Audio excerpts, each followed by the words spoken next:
ప్రస్తుతం డార్లింగ్ ప్రభాస్ అంటే ఒక పాన్ ఇండియా సూపర్ స్టార్. కానీ ప్రభాస్ స్టైల్ అవతారాన్ని మొదట్లో మనం బుజ్జిగాడు, ఏక్ నిరంజన్ సినిమాల్లో చూసాం. అప్పట్లో పూరి జగన్నాథ్ మ్యాజిక్ ప్రభాస్ ని సరికొత్తగా చూపించారు. తాజాగా పూరి జగన్నాథ్ మేకింగ్ మరియు రైటింగ్ గురించి ప్రభాస్ చేసిన కొన్ని లేటెస్ట్ కామెంట్స్ ఇప్పుడు సోషల్ మీడియాలో వైరల్ అవుతున్నాయి.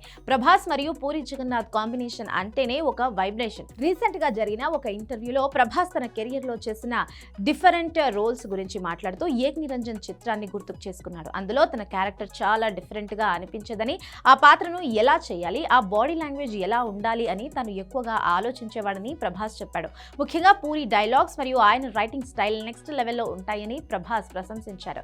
ఇక పూరి జగన్నాథ్ రైటింగ్ గురించి ప్రభాస్ ఇచ్చిన స్టేట్మెంట్ ఇప్పుడు హాట్ టాపిక్ గా మారింది. పూరి జగన్నాథ్ లాంటి రైటింగ్ మన తెలుగులోనే కాదు, ఇండియాలోనే కాదు, చివరికి ప్రపంచంలోనే ఇంకెవరూ చెయ్యలేరు అని ప్రభాస్ గట్టిగానే చెప్పాడు. కపుల్ ఫ్రెండ్లీ టీమ్ తో జరిగిన ఒక చిట్ చాట్ లో ప్రభాస్ ఈ ఆసక్తికరమైన విషయాలను చెప్పాడు. ఎంతో మంది గొప్ప దర్శకులతో పనిచేసి పాన్ వరల్డ్ మార్కెట్ ని చూసిన ప్రభాస్ లాంటి హీరోనే పూరి లాంటి దర్శకుడు మరొకరు లేరు అని చెప్పడం విశేషం. ప్రస్తుతం పూరి జగన్నాథ్ ఒక సాలిడ్ కంబ్యాక్ ఇవ్వాలని ప్రభాస్ తో పాటు అభిమానులు సైతం కోరుకుంటున్నారు. పూరి నుంచి రాబోతున్న కొత్త సినిమా స్లమ్ డాగ్. ఈ సినిమా అయినా మళ్ళీ వింటేజ్ పూరిని చూపిస్తుందా? పూరి మార్క్ డైలాగ్స్ మళ్ళీ బాక్స్ ఆఫీస్ దగ్గర పేలుతాయా అని సినీ ఫ్యాన్స్ అందరూ ఎదురు చూస్తున్నారు.